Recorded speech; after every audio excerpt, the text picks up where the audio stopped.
It's Thursday, August the 1st. Lake level is right at 916. Water temperature still about the same, about 82, 83 throughout most of the lake. I know last week I told you I was going to give you a more detailed fishing report, but as tough as it's been for me, it's hard to give you a real detailed one. I mean, I can tell you exactly what I've been doing. Guiding's been pretty tough because a lot of times we're only doing a 4-hour trip, so you don't have much time to get it figured out. And the fish seem to be biting a little better in the afternoon for me. And I think that's when they've been moving a little bit of current. It seems like at different days it's been a different time, but anywhere from 1 to 3 o'clock in the afternoon they seem to be moving current.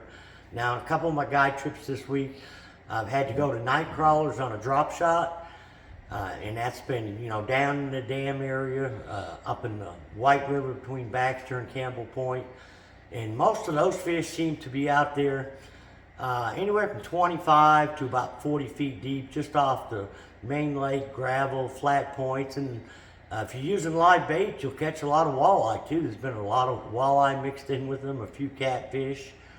And a lot of times when I've got my clients doing that, I'll be messing around with a plastic drop shot worm. And most of the ones I've been around, they don't want the plastic worm. They want the real deal. They want the night crawler. But I haven't been way up in the upper rivers. I've been in the mid James, up in the Long Creek, some up to Arkansas, and in Big and Little Indians. Now, up in Long Creek and up in the James, I can get bit still on a big worm. Like I say, I haven't been way up in the upper river, but say from Bridgeport to Ants Creek, especially in the conservation brush piles, I've been throwing an old Zoom Old Monster is one of the worms I've been throwing with a 1/2 ounce tungsten weight on 14-pound Sun Sniper line. And it seems like if you can find the brush in around that 25 feet, but you got to hit a lot of brush, and the bite's really light. You got to, cover quite a little bit of water, quite a little bit of brush piles. If you can find them out there on like the main lake points, or in the centers of some of the guts, that key depth for me seems to be about that 20 to 25. And I'm also throwing a football jig out there some. Another deal you can throw is I'm throwing a Zoom Magnum trick worm and a finesse worm. This is the finesse worm, and I've got it on a 5/8 ounce 5-fish lures Magnum shaky head. But the Texas rig comes through the gnarly brush far better than the jig or the shaky head, so you can work it through it a lot better. Now, there is a bite down lake too, from the Kimbling, Baxter area on small jigs, and the fish really aren't that deep. But I mean, all of these deals that I'm talking about, I think I can go out and catch a limit of fish on just about each bait I'm talking about, but it might take me 8 hours to do it. I mean, it's a slow bite, no matter what technique I'm doing. But I haven't really found any fish out there really deep on the football jigs and the big worm. And even down lake in the clear water, around Kimbling, say like Cow Creek to Baxter to the mouth of the James. A couple little jigs that have been working for me is finesse jigs, like a pee-wee football, jewel pee-wee football jig, and then also a Missiles micro Ike jig. And on the Ike jig, I've got it tipped with a little Yamamoto. I don't even know how to say it, but it's a Yamaginsky or something, but it's actually kind of a pretty stupid looking bait. But a lot of times I use it on a Ned rig, by itself. But it seems to be working on the small finesse bait for me.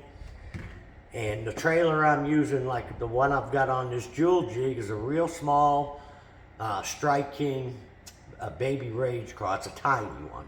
But it seems like the smaller profile baits down in that clear water are getting me a few more bites.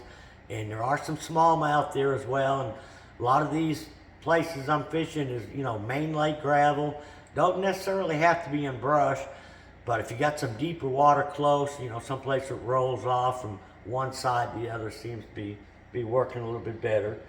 But, for the most part, I think the bite is pretty stingy. They had a tournament, Joe Bass, yesterday, and some of the guys are still catching them. There's still some good quality fish being caught, because I believe it took 17 pounds, excuse me, to win. But I did not get a chance to look at the standings to see how many limits were caught. I think for the most part, it's hard to catch, a lot of keeper fish, but if you get in the right areas, you can still catch some good quality fish. Other than, the live bait fishing, that's the only thing that I've seen where you can catch numbers of fish. And, that's a day-to-day deal doing that as well.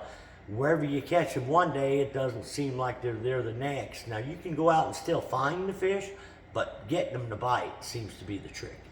There's, if you can find bait with the fish that you're finding on the drop shot, that seems to be huge to me. If I get on a group that's active, a lot of times I'll pick up a white jigging spoon and try that, and every once in a while I'll catch a white bass that'll be mixed in under the shad along with the bass.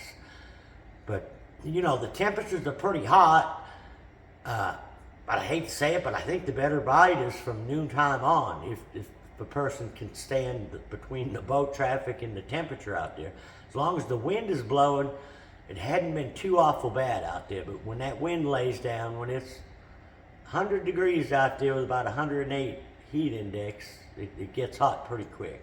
So if you're out there, stay hydrated, drink a lot of water, and the boat traffic in some areas of the lake has been pretty crazy too. So till next week, good luck, good fishing.